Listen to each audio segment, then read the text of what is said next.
म्हणजे आमचा सोगा थोडं उरूपी आहे. आज 3 दिवस गेले, 3 दिवस तुमचा सुद्धा कार्यक्रम चालू आहे, माझा सुद्धा कार्यक्रमचा थोडा इको कमी करा दादा. अतिशय सुंदर साऊंड आहे, साऊंडवाल्यांसाठी जोरदार टाळ्या होऊन कार्यक्रम चालू आहे. पण त्याही मला या ठिकाणी आल्यानंतर समाधान वाटलं की कालही कार्यक्रम होता, आजही कार्यक्रम आहे, तरी त्याच उमेदीने, त्याच तत्परतेने, त्याच ताकदीने आज हे भजन रसिक त्या ठिकाणी उपस्थित जोरदार आहे. तुम्ही तुमच्याकडे वाजवा म्हणता. अतिशय सुंदर सुरुवात या ठिकाणी प्रवीण सुंदर बुवानी केली आहे. बुवा तसे काय माका बोलले नाही आणि बोलणार सुद्धा नाही. वर्षा हो नाही बोलणार आणि ह्याच्या पुढे बोलले तर काय करायचं मग काय म्हणणार, पवार बुवा बोलले म्हणून मी बोलले, असं काय नाही बुवा. भजन क्षेत्रामध्ये कसं आहे, 5 बोट सारखी नसतात, ज्याला जे जमतं ते प्रेझेंटेशन करायचं असतं, ह्या मताचा मी आहे. बरोबर की नाही तर दुसरं काय करी त्याच्यानंतर मी करीन, ह्यो जमानो गेलो नाही काय. आता AI तो जमानो आहे, बरोबर ना. फास्ट अँड फॉरवर्ड, ज्या काय आहे त्या जागच्या जाग्यावर, बरोबर ना मामानू. कोणी अतिशय सुंदर सुरुवात केली या ठिकाणी. महिला वर्ग सुद्धा बघा उमेदीने आहेत, त्याच ताकदीने या ठिकाणी आहेत. लागल्यात सलाम करतोय, कारण आज जमाना कसा आहे बघा, महिला सुद्धा पुरुषांच्या खांद्याला खांदा लावून चालतंय. आज कुठच्या क्षेत्रामध्ये महिला वर्ग कमी नाही, हे देवगड तालुक्यामध्ये आल्यानंतर प्रकर्षाने जाणवतं. ते म्हणजे बघा भजन क्षेत्रामध्ये सुद्धा जेवढे जेंट्स बुवा आहेत ना, तेवढेच महिला बुवा सुद्धा एक जोरदार टाळ्या म्हणजे त्यांच्यासाठी. बुवानी शॉर्ट आणि स्वीट मध्ये भजन आणि रूपाचा अभंग सादर केलाय. मी जास्त वेळ घेणार नाही. पण काय आहे बघा, जमाना बदलत चाललाय आणि बदलत्या जमान्यामध्ये जमान्याप्रमाणे चाललं पाहिजे. आज आपल्या कोकणामध्ये काही दुष्काळ पडून द्या. आंबो, मी मुंबईत ऐकलं की ज्या आंब्यावरती 25-25 डझन आंबे मिळायचे तिथे आता 1 डझन सुद्धा मिळत नाही. खरंय काय हो? परिस्थिती बिकट आहे. तरी माझं कोकणी माणूस मोडेन पण वाकणार नाही ह्या उद्देशाने आज जगताय. कुठच्याही जगाच्या पाठीवरती जा, कसलोही दुष्काळ होते, ओढो दुष्काळ होते, सुको दुष्काळ होते, पण कोकणी माणूस मागे पडणार नाही. आणि ही कोकणी माणसाला सलाम ठोकतोय मी आज या ठिकाणी येऊन. कारण घाटावरती गेल्यानंतर बघता तुम्ही, जरा काय झालं ना की झाडाला लटकत आहो. पण आपल्याकडे तसला काय नाही. आपले कोकणी माणूस खरोखरच आज जगाच्या पाठीवरती कुठे गेल्यानंतर 2च माणसं फेमस, एक म्हणजे जर्मनी आणि दुसरं मालवणी. कोणाच्या बापात घाबरणार नाही मंडळी. प्रथमतः भजनाला सुरुवात करूया. कारण आज या ठिकाणी बघा रंगीबेरंगी तोरण आहेत. प्रत्येकाने कपडे सुद्धा अंगावरती रंगीबिरंगी घातले आहेत. पण मंडळी, ज्या रंगाने आपलं आयुष्य उजळून निघालं, ज्या रंगामुळे आज आपण हे जीवन जगतोय, तो एकच रंग आहे, तो एकच रंग आहे, तो म्हणजे पंढरीचा पांडुरंग आहे. पंढरीचा पांडुरंग आहे, पंढरीचा पांडुरंग आहे मंडळी.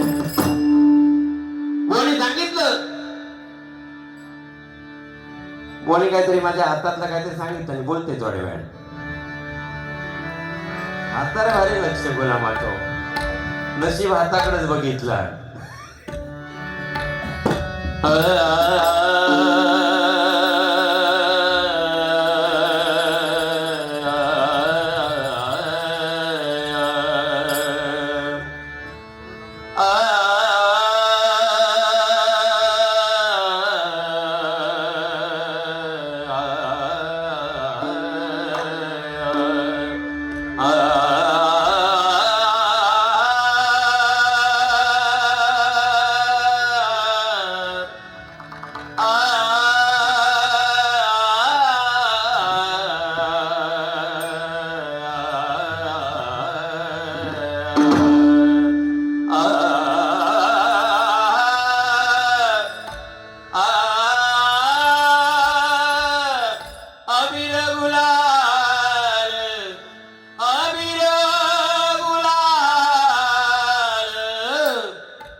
भजन पूजन करिता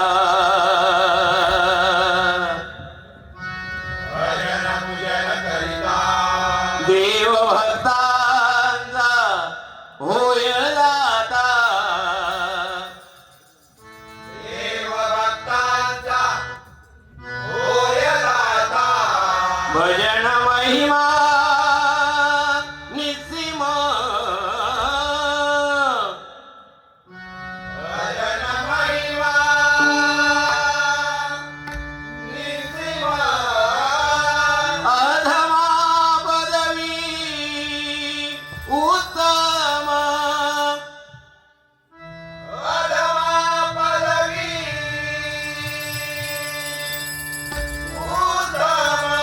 सर्व मंगल मांगल्ये शिवे सर्वार्थसाधिके शरण्ये त्र्यंबके गौरी नारायणी नमोस्तुते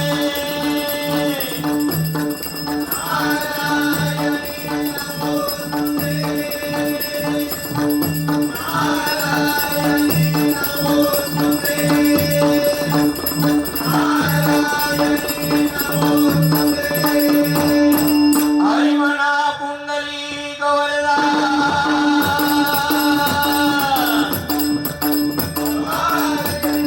अनादिसिद्ध पंढरपुरवासी श्री पंढरीनाथ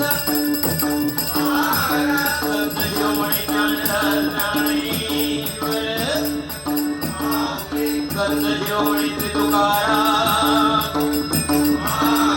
वक्रतुंड विघ्नहर्ता श्री गणपती गजानन कष्टसंकल्पाचा विधाता सत्यनारायण ओ ब्राह्मण प्रतिपादक परश्री माते समान माननाय हिंदवी स्वराज्य संस्थापक छत्रपती शिवाजी महाराजांचा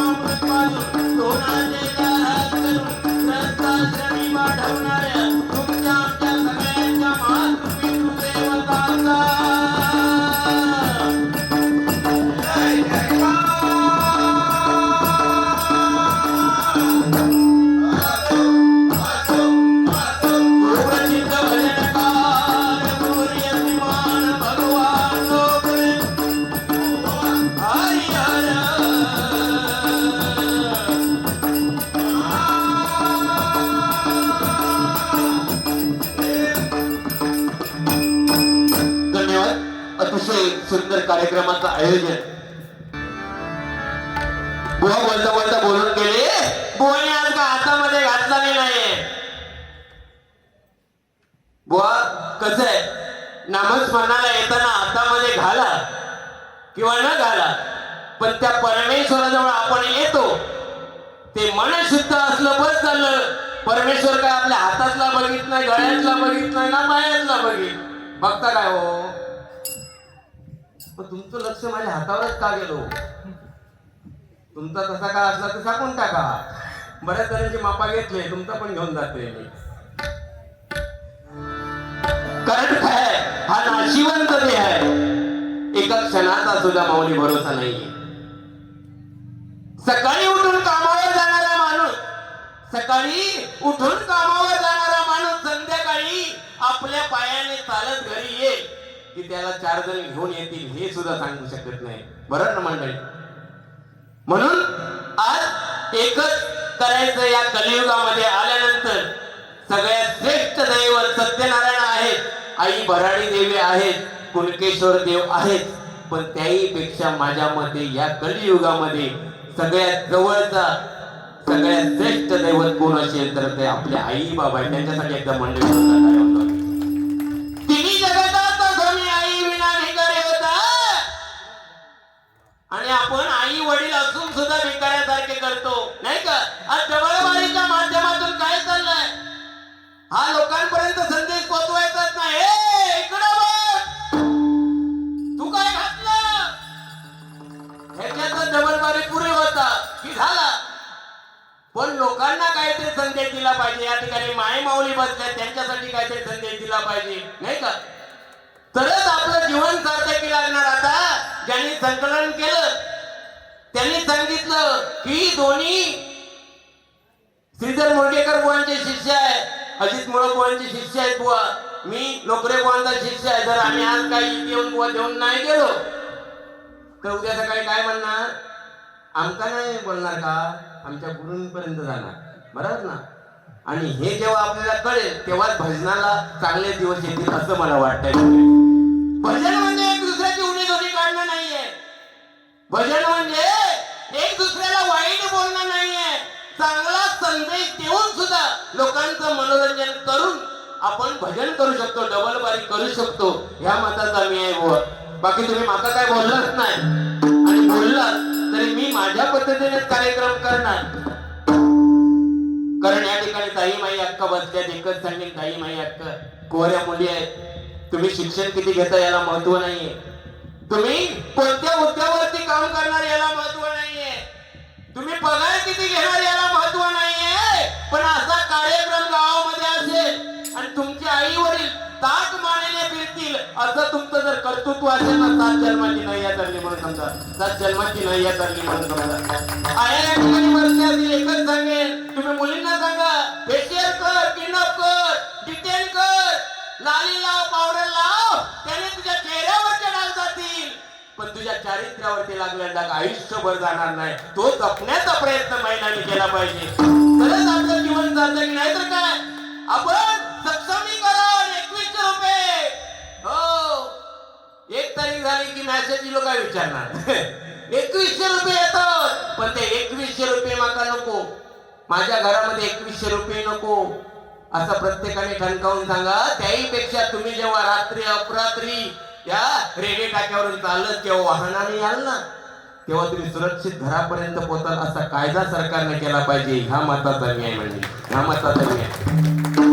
कारण आपलं काय होतं, आज राजकीय या ठिकाणी असतील, इलेक्शन आला की वडापाव आणि बिर्याणीवरती आपण विकलं जातो, नाही का? ते नको आहे. आपण वडापाव बिर्याणी ते विकलं न जाताना आपण आपलं मत सुरक्षित ठेवलं पाहिजे. एवढं सांगून भजनाला सुरुवात करतोय मंडळी. धन्यवाद.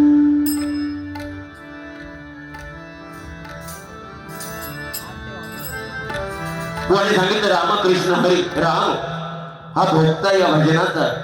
कारण राम म्हणायला त्या वाल्या कोळ्याला कितीतरी कष्ट पडले होते. अशी स्थित अडाणीला तो वाल्या कोळी जेव्हा नारद मुनी भेटले तेव्हा राम म्हणायला सांगितलं, पण त्या वाल्या कोळ्याला राम म्हणता येत नव्हता. मरा मरा मरा मरा म्हणता म्हणता वाल्या कोळ्याचा वाल्मिकी ऋषी झाला आणि त्याने 100 कोटी रामायण लिहिलं. पण ब्रह्मदेवाने काय केलं, तेच रामायण स्वर्ग मृत्यू पाताळमध्ये 3 विभागामध्ये वाटून दिलं. 33 कोटी 33 लाख 33,333 देऊन टाकला तिघांना. उरला एक ग्रंथ, तो म्हणजे अनुष्ठान ग्रंथ, आणि अनुष्ठान ग्रंथामध्ये 32 अक्षर होती. परत 10 10 10 ब्रह्मदेवाने स्वर्ग मृत्यू पाताळ दिले. उरली 2 अक्षर, ते म्हणजे रा आणि मग. हे आपलं भजन आहे. जन्माला आल्यानंतर पारशाला होतं तर जय जय रामकृष्ण हरी, लग्न झाल्यानंतर लग्नाच्या पूजेत होता ते जय जय रामकृष्ण हरी, आणि समजा एका जोडा काढलो जाताना सुद्धा काय म्हणता, जय राम जय राम जय श्रीराम. म्हणजे 5वीलाच आपल्या पुजलेलं आहे. म्हणून प्रथमतः परमेश्वराचं नामस्मरण करूया. जास्त वेळ घेणार नाही, कारण दोन्ही बुवांचे गजल, अभंग, गवळ आणि कवाली पर्यंत बारीक केल्याशिवाय आज दोन्ही बुवा आम्ही जाणार नाही. ही ग्वाही देतोय प्रवीण बुवांच्या वतीने पण आणि माझ्या वतीने पण. कारण बरं ना बुवा, आज प्रवीण बुवा म्हटल्यानंतर त्याची डोंबिवलीला बारी केली, त्याने सुद्धा माझा मोठेपण सांगितलं नाही, पेटी पेटी दिला नाही म्हणून. ह्याच्यात काय नाही, पेटी द्यायची असतात दुसऱ्या, पण ते पेटी दिल्यानंतर 4 पैसे जमले तर अर्धे ठेवते असतात. पेटी आहे सगळं काढून घेतलाय मी, दुसऱ्या दिवशी राबताय पेटी आहे. आता ते अर्ध वाटत देऊन जावा, काय थंडी लागता की का बिंदास काय आहे का तुमच्या गावाची नाही. मी उद्या डोंबोली घेशा एका कांडापच काढायचा आहे ना. काल वाघ तो वाघ वागतो बाई, लय वाईट तो प्राणी. काय काय हो, काय वाघ बी काय नाही. वाघ या महाराष्ट्रामध्ये 3च होऊन गेले, म्हणजे छत्रपती शिवाजी महाराज, छत्रपती संभाजी महाराज, तिथे म्हणजे हिंदू सम्राट बाळासाहेब ठाकरे, हे वाघ होऊन गेले महाराष्ट्रामध्ये. आणि वाघापर्यंत जाण्याची हिंमत तिघांनीच केली. एक म्हणजे छत्रपती शिवाजी महाराजांनी वाघिणीचं दूध काढलं. चांगदेव महाराज वाघावरती बसले आणि तिथे म्हणजे छत्रपती संभाजी महाराजांनी वाघाचा जबडा फाडला. तो वाघापर्यंत गेलेलो नाही, तो गेलो तो इलेलो नाही. तुम्ही प्रयत्न करून बघा. आणि वाघ वाघ वाघ म्हणजे काय हो, काही नाहीये. भजन क्षेत्र असं आहे ना, प्रत्येक या खुर्चीवरती बसल्यानं तू याचा सन्मान झाला पाहिजे. ह्या मताचा मी पॉवर बॉय. होय की नाही? नाहीतर आपण बसताना एकामेकाची चेन करणार, काही उपयोग नाही. बाकी काय बिंदास हा गजरात धुवत करायचं नसतो.